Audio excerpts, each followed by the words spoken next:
La campagne agricole 2025 est déjà en approche et je sais que beaucoup parmi vous comptent se lancer pour cette année-ci.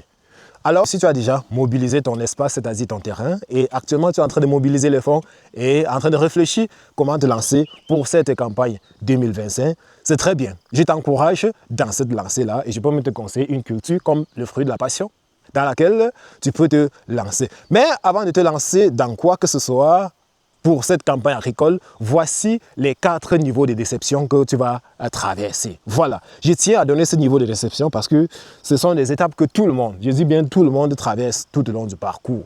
Il n'y a personne, aucun agriculteur qui va me dire qu'il a déjà fait peut-être 5 ans d'exercice et qui n'a pas encore traversé au moins 4 des 5 éléments que je vais donner dans cette vidéo. Alors, le premier niveau de déception que vous allez connaître, ou du moins la première déception que vous allez connaître, ça sera avec vos collaborateurs. Vos collaborateurs qui sont, entre autres, des ouvriers, des techniciens, des chauffeurs et bien d'autres, des personnes avec qui vous allez collaborer pour les tâches opérationnelles. Voilà, les ouvriers vont vous décevoir. Là, je ne vous mens pas. Surtout quand vous êtes nouveau. Les ouvriers vont vous décevoir, les gars. Il y a des personnes qui vont prendre de l'argent pour des défrichages ou bien pour les traitements phytosanitaires, vous n'allez plus jamais le revoir. Il y a des personnes qui vont prendre de l'argent pour vous livrer les bambous de Chine. Je ne sais pas quoi, nous sommes dans un champ de fruits de la passion là. Et nous avons utilisé les bambous de Chine pour faire le tutorage. Donc il y a des gens qui vont prendre de l'argent pour les trucs du genre, mais vous n'allez plus jamais les voir. Donc ça, c'est le premier niveau de déception que vous allez connaître. Les ouvriers, vous allez signer même des contrats, authentifier même.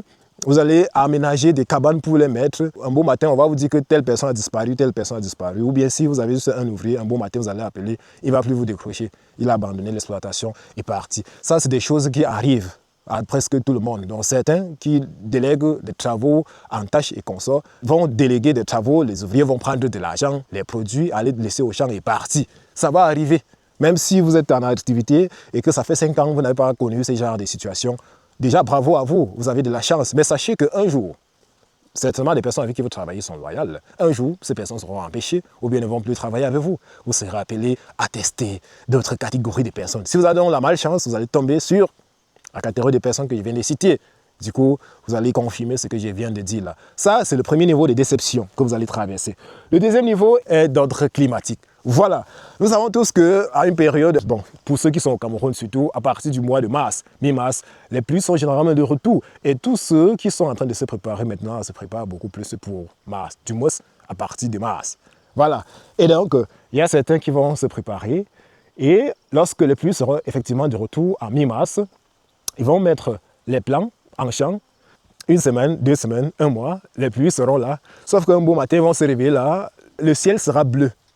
Le matin, le soir, le lendemain, la semaine prochaine.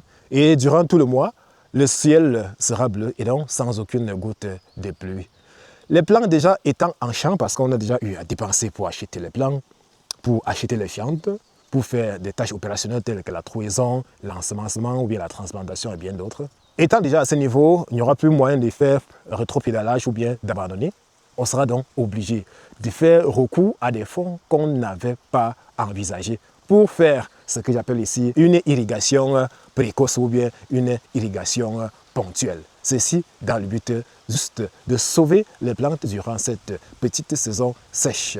Parce qu'il faut préciser que de nos jours, les pluies sont devenues intermittentes. Donc, lorsque la saison pluvieuse arrive, on n'est plus sûr à 100% d'avoir les pluies jusqu'à la fin de cette saison. Donc, parfois, ça va venir là, et 1 mois après, il y a les soleils intenses qui vont arriver, parfois pour 2 semaines, 1 semaine, 1 mois, et parfois même 2 mois. Donc, vous serez confronté à cette difficulté-là et vous allez vous retrouver en train de faire recours à des excédents de moyens pour pouvoir sauver vos plantes et consorts, ce qui n'avait pas été prévu. Donc, à ce niveau-là, c'est une déception.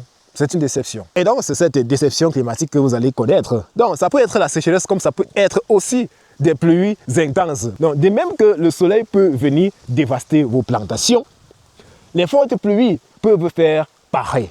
Voilà. Et donc, ne vous inquiétez pas. Vous serez confronté à cela.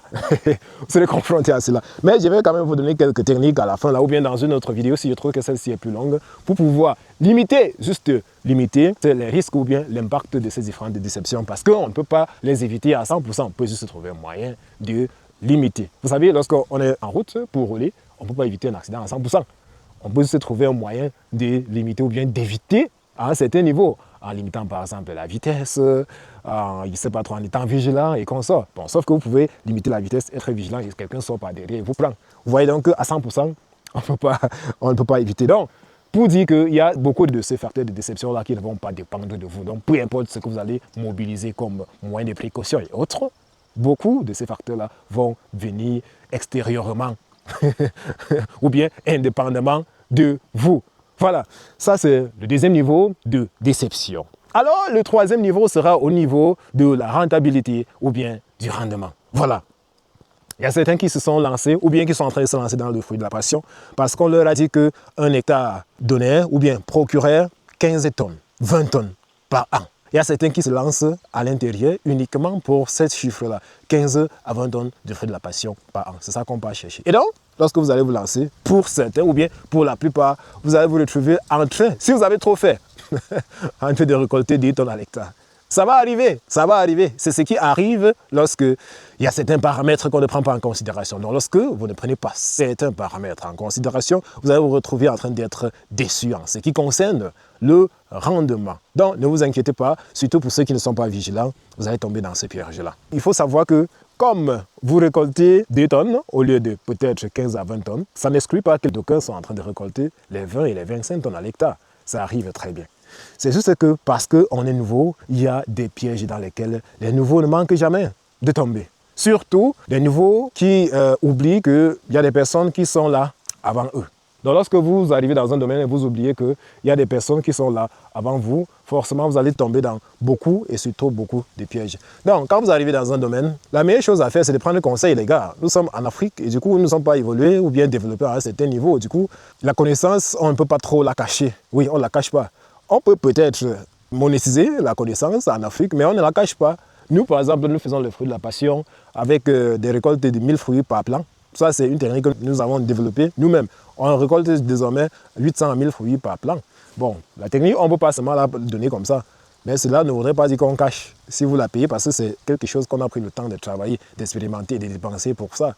Du coup, nous vendons, c'est une formule, juste une petite formule magique là. Nous vendons à tous ceux qui sont intéressés. Les gens vont dire que pourquoi vous ne pouvez pas partager et qu'on sort. Bon, la connexion que vous êtes en train de suivre cette vidéo avec, est-ce qu'on vous l'a offerte? Non, c'est la technologie des gens. Ils ont pris le temps de développer ça. Vous avez payé pour pouvoir avoir la connexion que vous êtes en train de nous suivre avec. Donc, du coup, souffrez aussi de souvent dépenser un peu pour pouvoir acheter le savoir ou bien le sacrifice temps et financier des uns des autres, surtout de vos frères, dans le but de les encourager à vous aider aussi, parce que c'est vous aider. Donc, vous serez confronté à cette difficulté-là. Si vous ne prenez donc pas les dispositions d'aller vers des pairs du domaine pour pouvoir prendre des conseils qu'il faut afin d'éviter certains pièges, vous allez tomber sur le plan du rendement, vous allez être déçu. L'autre piège, ou bien l'autre déception que vous allez connaître sera au niveau de la commercialisation. Ok, il y a des personnes qui vont certes récolter et réussir même à récolter 20 tonnes ou bien 15 tonnes de fruits de la passion à l'hectare. Bon, sauf que une fois récolté, on sera face à une autre réalité. On va appeler le client. Le client va dire, viens laisser le produit. Lorsque vous allez venir laisser le produit, il va vendre. Mais sauf qu'après avoir vendu, le téléphone ne va plus passer. Ou bien il ne va plus vous répondre. Ou bien il va vous donner rendez-vous.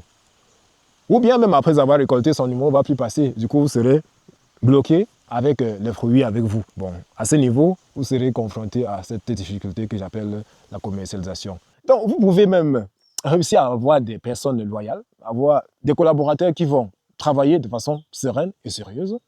Vous avez le climat qui vous sourit peut-être une saison. Vous avez le rendement même escompté. Mais au niveau de la commercialisation, vous êtes buté. Parce que comme il y a plusieurs pièges, pour pouvoir éviter tous ces pièges-là, il faut beaucoup de travail. Voilà, beaucoup de précautions et aussi un peu de chance, juste un peu, peut-être 1% de chance. Voilà. Donc, il y a certains qui, après avoir récolté, vont donner peut-être à un grossiste qui va venir prendre, mais sauf que celui-ci, après avoir pris, le téléphone ne va plus passer, ou bien le téléphone va passer, il ne va plus répondre. Il y a certains à qui on a promis de prendre toute la production. Une fois qu'ils auront fini de produire, ou bien de récolter, ils vont appeler les personnes qui leur avaient tenu des promesses et consorts. Ils vont appeler, le téléphone ne va plus être décroché et consort. Et du coup, vous allez vous retrouver avec des fruits périssables entre vos mains, 10 tonnes, 15 tonnes. Qu'est-ce que vous allez faire de ça? Donc ça, c'est autant de difficultés. Certains vont prendre, aller vendre et venir vous dire que le marché n'a pas donné. autres. Divisez l'argent en 4 pour vous donner. Entre-temps, vous avez des charges, vous avez des factures, vous avez des impôts, tout ça à payer. Donc ça, c'est le piège dans lequel beaucoup aussi vont tomber. Donc, il y a certains qui vont récolter en difficulté donc des marchés, seront obligés de vendre à vil prix. Pour ne pas que les fruits puissent se périr entre leurs mains. Donc, beaucoup sont tombés dans ces pièges-là. Il y a certains qui ont fait, par exemple, des hectares de bananiers. Après récolte, se sont retrouvés en train de vendre le régime à 400 francs, 500 francs, parce que déjà, étant sur un terrain enclavé, d'où l'importance de l'emplacement. J'avais parlé de l'emplacement dans une vidéo en ce qui concerne par exemple la culture du fruit de la passion. L'emplacement est toujours très important. Ne voyez pas seulement le champ qui est large ou bien vaste et qui est fertile. On va produire, ça va donner. Oui, on va produire, ça va donner. Mais comment est-ce que vous comptez écouler? Est-ce le client qui devrait venir au champ pour porter la marchandise? Est-ce vous qui allez sortir avec la marchandise pour aller chercher le client ou bien aller livrer au client? Si oui, comment est-ce que vous comptez vous mettre si à jamais la culture échoue ou bien réussit? Si ça concerne par exemple la banane plantain. S'il arrive que vous ayez par exemple une récolte de 50 régimes de plantain par semaine, comment est-ce que vous allez faire sortir ça pour facilement écouler afin que ça ne puisse pas périr entre vos mains? Si vous allez par exemple sortir 100 régimes par semaine ou bien 200 ou bien 500 régimes par semaine, comment est-ce que vous comptez faire? Est-ce que vous allez toujours aller chercher une voiture qui va se déplacer pour la forêt, juste pour 50 régimes, qui va vous demander 100 000 pour ça, ou bien 50 000 ou bien 25 000 en fonction de l'accessibilité ou bien l'inaccessibilité ou autre?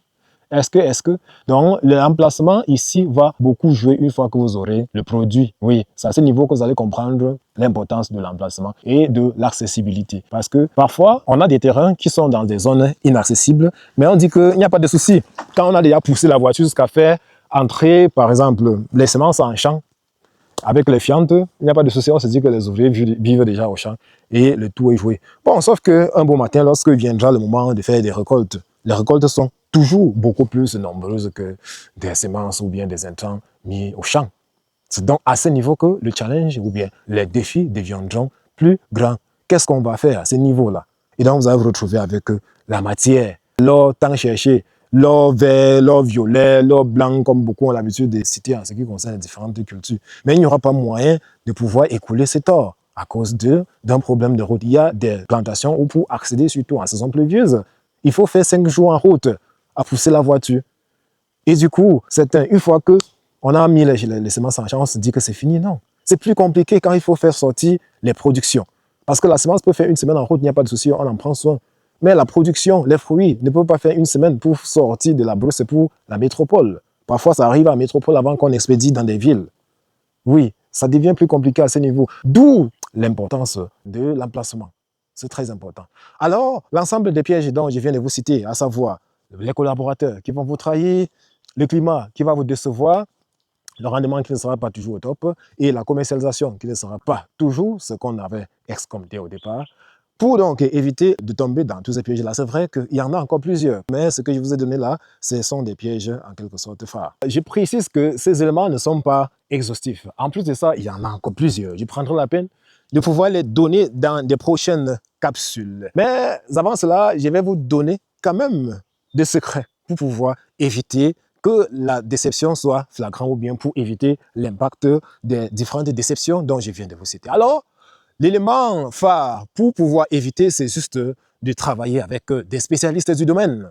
Que vous soyez peut-être un producteur ou bien que vous comptez vous lancer dans la production des avocatiers, dans la production des palmiers, les bananiers, les champignons, les fruits de la passion. C'est ce que nous sommes en train de faire. Par exemple, ici, nous sommes en train de préparer 100 000 pains de fruits de la passion pour la campagne agricole prochaine. Donc, que vous soyez en train de vous lancer dans ces différentes spéculations-là, s'il vous plaît, faites des recherches et obtenez des contacts des spécialistes du domaine et travaillez avec eux pour être quand même assuré à un certain niveau. On ne peut pas être assuré à 100%, mais on est quand même assuré jusqu'à un certain niveau. Et surtout, faites l'effort aussi de payer le prix, surtout en fonction de l'importance de votre projet, parce que beaucoup veulent seulement appeler et demander le conseil. Non, ça ne suffit pas. Aucun projet agricole ne peut se résumer à un conseil téléphonique. Ça ne suffit pas. Beaucoup veulent seulement là appeler, dire, bon, je vais me lancer, qu'est-ce que vous me conseillez? Comment est-ce que je peux faire? Non. Le secret numéro 1, c'est d'abord de suivre une formation. Et ensuite, de se faire accompagner, parce que la formation n'est pas suffisante. On se forme et on se fait accompagner. Je le dis parce que celui qui va vous former ne sera pas dans votre milieu ou bien dans votre contexte climatique et agroécologique. Or, votre contexte climatique et agroécologique a ses réalités. Donc, lorsqu'il vous forme, vous êtes obligé de vous engager pour un suivi, pour être sûr que ce qu'il vous a donné comme enseignement sera mis en œuvre. Parce que lui qu'il vous forme, par exemple, peut-être dans un climat, je ne sais pas trop, il est dans des contextes qui sont différents du vôtre. Et donc, la plante se comporte différemment chez lui que chez vous. C'est donc au cours du suivi que vous allez lui dire que voici ma plante, comment ma plante se comporte. Peut-être le matin, le feu se referme, en soirée, ça s'ouvre, machin, truc. Qu'est-ce qui ne va pas? Il va donc prendre la peine de faire des études encore plus approfondies par rapport à de la plante, par rapport à votre milieu. Il vous dit, en principe, voilà, votre sol est constitué de tel ou bien votre climat est constitué de tel élément qui rend votre plante ainsi. Et du coup, voilà comment vous devez vous comporter lorsque vous faites ce genre de constat et bien d'autres. C'est en quelque sorte à ça que renvoie le suivi. Oui, parce que même dans la plantation où nous sommes, nous pouvons avoir 100 mètres ou bien un hectare ici, dont la terre a ses caractéristiques physico-chimiques à part. Et après, l'hectare qui suit, les caractéristiques sont aussi différentes. Et du coup, la plante qui va se comporter ici n'aura pas le même comportement que celle qui va se comporter sur notre parcelle. D'où l'importance de ce suivi-là. Lorsque il y a suivi, vous faites la lecture physique et physiologique du comportement de votre plante, et puis votre ingénieur ou bien votre spécialiste examine et vous dit ce qu'il faut faire, jusqu'à ce que vous puissiez récolter vous aussi. Parce qu'il y a des régions qui sont en quelque sorte, ou bien des localités qu'on peut dire en quelque sorte bénies, avec un climat doux et consort, mais il y a des zones qui ont des climats souvent calamiteux, donc qui occupent parfois des extrêmes. Ça veut dire parfois très chaud, parfois trop froid. Voilà. Il faut donc trouver les moyens pour pouvoir adapter la plante à ces différentes conditions extrémistes. Je ne sais pas si on va dire extrême ou bien extrémiste. Ok, donc c'était en quelque sorte là les différents pièges qui vous attendent lorsque vous allez vous lancer dans des projets agricoles. On ne les a pas donnés dans le but de vous décourager, mais plutôt dans le but de vous appeler à une préparation encore plus profonde et intense. Et donc, si vous êtes intéressé par un projet agricole, n'oubliez pas de nous contacter pour une formation, un suivi, un accompagnement ou bien pour la fourniture des semences et des plantes pour votre campagne 2025. Peu importe la semence, bien sûr. On se donne rendez-vous dans la prochaine capsule.